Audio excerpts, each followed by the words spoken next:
What's up, y'all? It's Tuesday. I hope everybody out there is happy and healthy. So let's go ahead and slide on this update. And I want to briefly discuss this Ashlee Jenae situation yet again, because what I've found is quite concerning, or could be concerning. Now, first and foremost, let me go ahead and skim through this respectfully. So on April the 15th, Ashley Robinson, who was known as Ashlee Jenae online, her autopsy was complete, but for some reason, they're withholding the findings from Ashley's family, or should I say that the official reports are being withheld from the family because early on, the Tanzanian outlets reported that she passed away due to cerebral hypoxia, and basically that's a condition that was induced to her being found HUNG. Now, of course, they tried to paint this narrative that she did this to herself. Most of us don't believe that crap. But it's been a whirlwind for the family to actually recover Ashley's body from Tanzania. They had to set up a GoFundMe. A lot of people were questioning that, saying, well, if Joe is such a multimillionaire, why won't he send the body back to the States? And the answer is very clear and simple for me. Why would Joe actually send potential self-incriminating evidence back to the States? That man is clearly guilty of something, so why would he send Ashley back to the States for an independent autopsy to be done here in America? You know what I'm saying? There's something going on. He's working with someone. They're trying to cover this up. And then on top of that, you have to ask the question, why is Tanzania holding on to Ashley's body, right?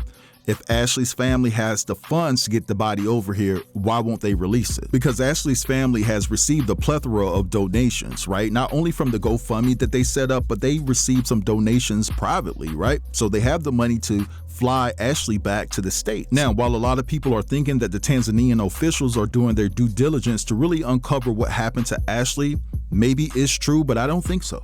I really don't. I think that they're in on this. They're in on covering this up, and I could be wrong. And if I'm wrong, I'll stand corrected. But Tanzania just doesn't have the capability to investigate deletions like this. You can just take a look at their history. It's there. It's proven that they just have a weak legal system there. Now, Ashley's father, Harry Robinson, he actually traveled to Washington, D.C. to seek assistance from the U.S. government to establish better communication with Tanzanian officials, because they're not talking, Joe is not talking, and quite frankly, Ashley's family, they're just left in the dark about all of this. And I think that the real reason why they've been left in the dark is because of this man. Now, this is Vaclav Dejcmar. I'm pretty sure I botched that last name, but I really don't care today. Now, he's an investor and a partner at Asymmetric Financial, which is a crypto investment firm founded by who? Joe McCann. And on top of that, Vaclav happens to own the hotel and resort that Joe and Ashley stayed in, which is called Zuri Zanzibar. So anybody with common sense would know that this isn't Joe's first time at that resort. He probably was there with other women.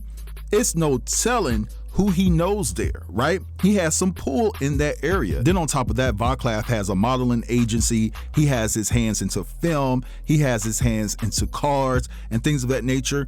This man is well established. Joe McCann is a well-established man as well. They are partners. They are friends.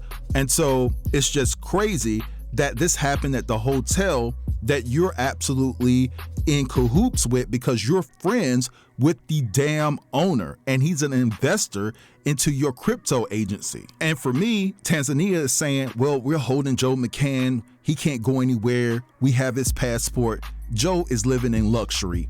His best friend owns that hotel.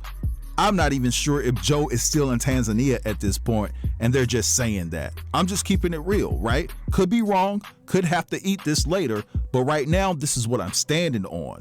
This is some bullshit, because at this point, I don't care what Tanzania come out and say, I'm not gonna believe it. I think something sinister went down here. Allow Ashley to be flown back to the States so her parents can get an independent autopsy done that they've been repeatedly asking for, mind you, for the past week or so. Get that girl back over here to the States, because this is just a big old cover-up. You know what I'm saying? But anyway, I'm gonna let this go right here. I want you guys to feel free to drop down in the comments and let me know what you think about all of this, because this is quite disturbing in my estimation. Disturbing to the 10th power, actually. And so listen, don't forget to like, also share this video, and if you're new here, consider subbing to the channel. I'll check you guys out later. Have a beautiful day.